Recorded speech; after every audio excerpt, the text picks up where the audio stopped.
ഹരിശ്രീ ഗണപതയേ നമ. അവിഘ്നമസ്തു. ഓം നമോ ഭഗവതേ വാസുദേവായ. ശ്രീകൃഷ്ണ പരമാത്മനേ നമ. എല്ലാ ഭക്തമക്കൾക്കും എൻ്റെ വിനിതമായ പ്രണാമം. എല്ലാവരെയും ഭഗവാനിൽ അർപ്പിക്കുന്നു. ഓം ലോകാ സമസ്ത സുഖിനോ ഭവന്തു. നാരായണീയം ദശകം 42 ശകടാസുരവധത്തിൻ്റെ വർണ്ണനമാണ് നമ്മൾ വായിച്ചുകൊണ്ടിരുന്നത്. 7 ശ്ലോകം വരെ വായിച്ചു. അതിൽ വലിയ വലിയ ചടപട സൗണ്ട് കേട്ട് എല്ലാവരും ഓടിക്കൂടി.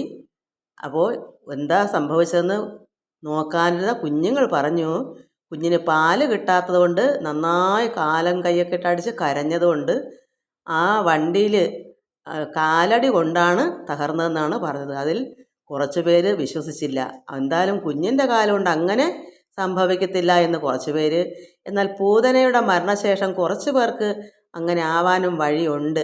കുഞ്ഞിൻ്റെ കാല് തട്ടി തന്നെയാണ് ഇത് പോയേക്കുന്നത്. കാരണം പാല് കുടിച്ച് പൂതനയെ വധിക്കാമെന്നുണ്ടെങ്കിൽ ഇതിലെന്തോ കാരണമുണ്ടെന്ന് ഭഗവാൻ ഈശ്വര വിശ്വാസികളായവരുണ്ടല്ലോ, അവർക്ക് തോന്നി. നമുക്കതിൻ്റെ ബാക്കി വായിക്കാം, എങ്ങനെയാണ് ഇതൊക്കെ സംഭവിക്കുന്നതെന്നും പരമാത്മാവായ കൃഷ്ണൻ്റെ കളി എന്തൊക്കെയാണെന്നും നമുക്ക് ഇങ്ങനെ പോകെ ഓരോന്ന് മനസ്സിലാക്കാം. ഭട്ടതിരിപ്പാട് ഇതൊക്കെ വർണ്ണിക്കുന്നുണ്ട്, നമ്മളും ഇതൊക്കെ വായിച്ച് മനസ്സിലാക്കുന്നു. എല്ലാവർക്കും നമസ്കാരം. ശ്ലോകം 8.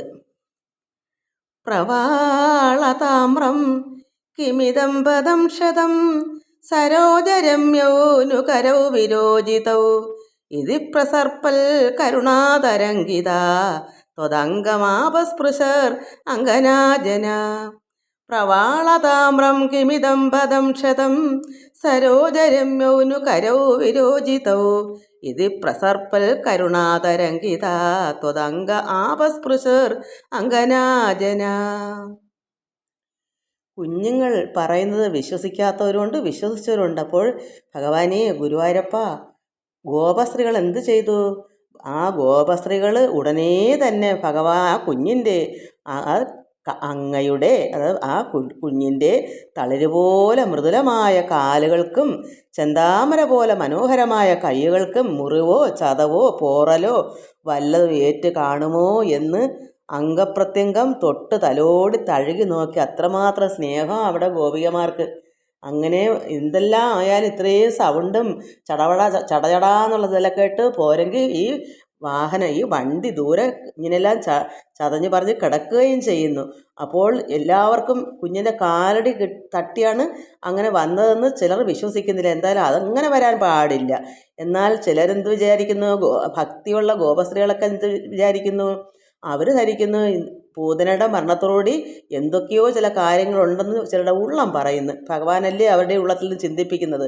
അപ്പോൾ അവർ ചിന്തിക്കുന്നു, ഈ കുഞ്ഞിൻ്റെ ഗോപസ്ത്രീകൾ വിചാരിക്കുന്നു ഉടനെ തന്നെ തളിരുപോലത്തെ മൃദുലമായ കുഞ്ഞിൻ്റെ കാലും ചെന്താമര പോലെ മനോഹരമായ ആ കൈയൊക്കെ പിടിച്ച് നോക്കുന്നു. എവിടെയെങ്കിലും മുറിവോ ചതവോ വല്ലതും പോറലോ എന്തെങ്കിലും പറ്റിയിട്ടുണ്ടോ എന്ന് നോക്കുന്നു. അംഗപ്രത്യംഗം, അംഗങ്ങളെല്ലാം തൊട്ട് തലോടി തഴുകി നോക്കുന്നത്. കുഞ്ഞല്ലേ, എന്തെങ്കിലും വന്നിട്ടുണ്ടോ എന്നൊരു വിഷമം. അത്രമാത്രം ഓടി കതച്ച് വന്നതാ ഗോപസ്ത്രീകൾ. അത്ര സ്നേഹമാണ്, അത്രമാത്രം ആ കുഞ്ഞ് എല്ലാവരെയും ആകർഷിക്കുന്നതുകൊണ്ട് എല്ലാവർക്കും ഏത് സമയം കുഞ്ഞേ കുഞ്ഞെന്നുള്ള ചിന്തയാണ്. അവിടെ ഭഗവാനാണെന്നൊന്നും അവർക്ക് അറിയത്തില്ല. പക്ഷേ ഈ കുഞ്ഞിനോട് എന്തോ ഒരു പ്രത്യേക വാത്സല്യം എല്ലാ ഗോപികമാർക്കും ഗോപന്മാർക്കും ഒക്കെ ഉണ്ട്. നമുക്ക് അടുത്ത ശ്ലോകം വായിക്കാം. ശ്ലോകം 9. ആയേ സുതം ദേഹി ജഗൽപദേ കൃപാ തരംഗപാദാൽ പരിപാദമധ്യമേ ഇതി സ്മ സംഗൃഹ്യ പിതാ തുലംഗകം മുഹുർമുഹു ശ്ലിഷ്യതി ജാതകണ്ഡക. അയേ സുതം ദേഹി ജഗൽപദേ കൃപാ തരംഗപാദാൽ പരിപാദമധ്യമേ ഇതി സ്മ സംഗൃഹ്യ പിതാ തുലംഗകം മുഹുർമുഹു ശ്ലിഷ്യതി ജാതകണ്ഡക. അങ്ങനെ ഗോപികമാരെല്ലാം കുഞ്ഞിൻ്റെ ദേഹത്ത് തട്ടി തലോടി തഴുകി അങ്ങനെ ശ്രദ്ധിച്ച് നോക്കുന്നു. വല്ല മുറിവോ ചതവുണ്ടെന്ന് നോക്കിയിട്ട് അപ്പോഴെന്ത് വന്നു? ജഗദീശ്വരൻ്റെ കൃപാതിരേകത്താൽ അപ്പോൾ ഭഗവാന്റെ കൃപ കൊണ്ട് ഇപ്പോൾ വലിയ ആപത്തിൽ നിന്ന് എൻ്റെ കുട്ടി രക്ഷപ്പെട്ടുവല്ലോ എന്ന് ആശ്വസിച്ചുകൊണ്ട് പിതാവായ നന്ദഗോപർ കുട്ടിയെ ഇങ്ങോട്ടൊന്ന് തരൂ, ഞാൻ നോക്കട്ടെ എന്ന് പറഞ്ഞും കൊണ്ട് അമ്മയുടെ കയ്യിൽ നിന്ന്, യശോദയുടെ കയ്യിൽ നിന്ന് കുഞ്ഞിനെ പിടിച്ചു വാങ്ങി എടുത്തിട്ട് നോക്കുന്നു. അങ്ങയുടെ പിഞ്ചു തിരുമേനി ഉൾപ്പുളകത്തോടെ വീണ്ടും വീണ്ടും കെട്ടിപ്പുണർന്ന് നിർവൃതി അടഞ്ഞു. ആ പിതാവിന് അത്രമാത്രം വേദനയുണ്ട്.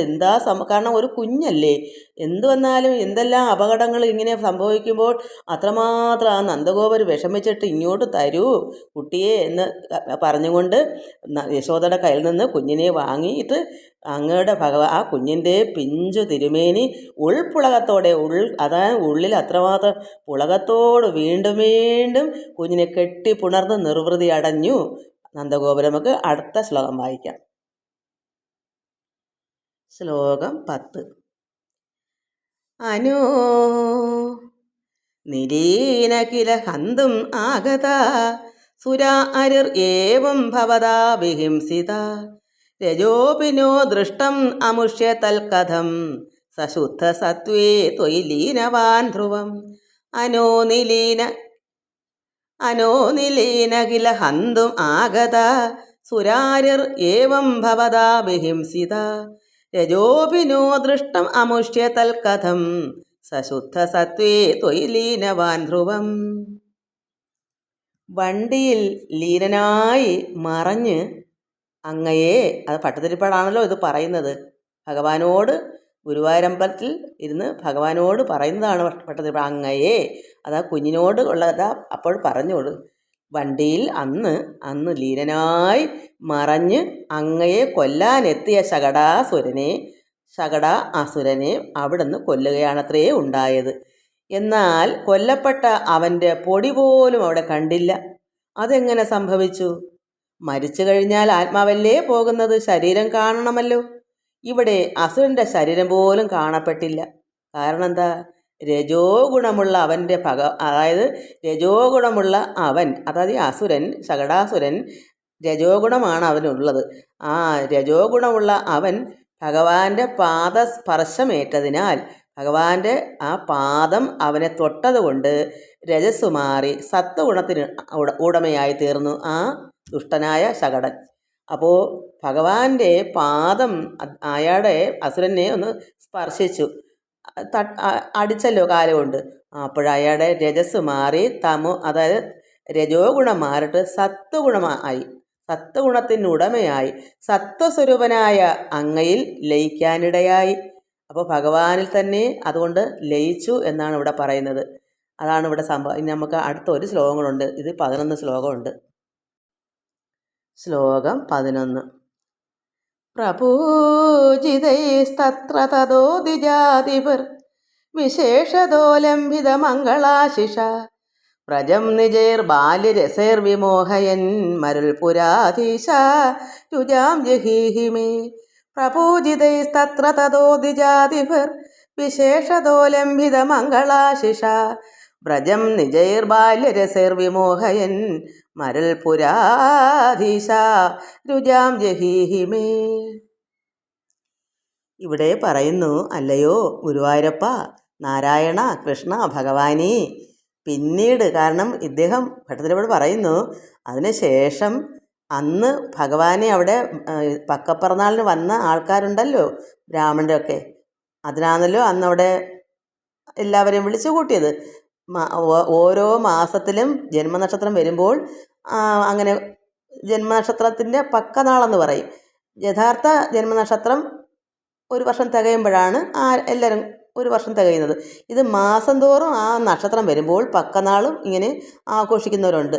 അന്ന് അവിടെ വന്ന ഗോകുലത്തിൽ ആഗതരായി വഴി പോലെ വന്നവരെല്ലാം ഭഗവാന് ഇങ്ങനെ കുഞ്ഞിനെ പൂജിക്കപ്പെട്ട ബ്രാഹ്മണരിൽ നിന്ന്, നല്ല പൂജിക്കപ്പെട്ടവരാണ് ബ്രാഹ്മണർ, നല്ല സജ്ജനങ്ങളായ, നല്ല എല്ലാവരും പൂജിക്കപ്പെടുന്ന അത്ര അറിവുള്ള ജ്ഞാനികളായ ബ്രാഹ്മണരിൽ നിന്നും പ്രത്യേക ആശീർവാദങ്ങളും അനുഗ്രഹങ്ങളും നേടി കുഞ്ഞിന് അവരെല്ലാവരും അനുഗ്രഹം കൊടുത്തു.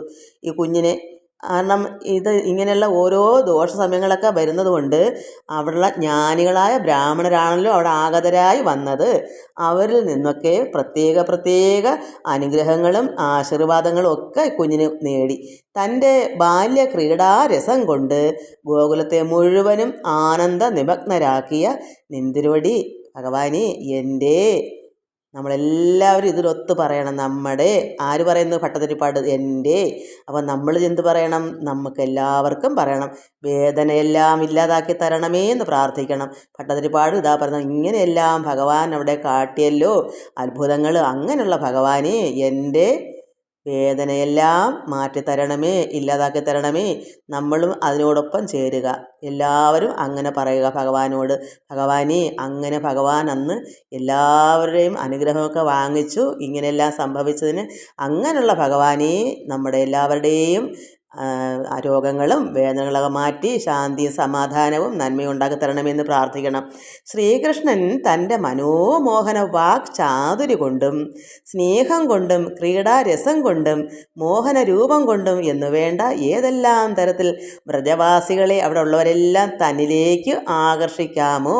കുഞ്ഞിങ്ങനെ വളർന്ന് വരുന്തോറും അവിടെയുള്ള പ്രജാവാസികളെ മൊത്തം ആകർഷിച്ച്, കാരണം അത്രമാത്രം വാക്ചാതുര്യമാണ് ഭഗവാന്റെ ഉള്ളിൽ നിന്ന് വരുന്ന സംസാരങ്ങൾ. അതാ വാക്കിൻ്റെ ചാതുര്യം കൊണ്ടും സ്നേഹം കൊണ്ടും ക്രീഡാരസം നല്ല നല്ല കളികൾ കൊണ്ടും മോഹനമായിരിക്കുന്ന ആ സൗന്ദര്യം കൊണ്ടും എല്ലാം എന്ത് വന്നു, അവിടെ ഉള്ളവരെല്ലാം അവരിലേക്ക് അങ്ങ് ആകർഷിച്ചു.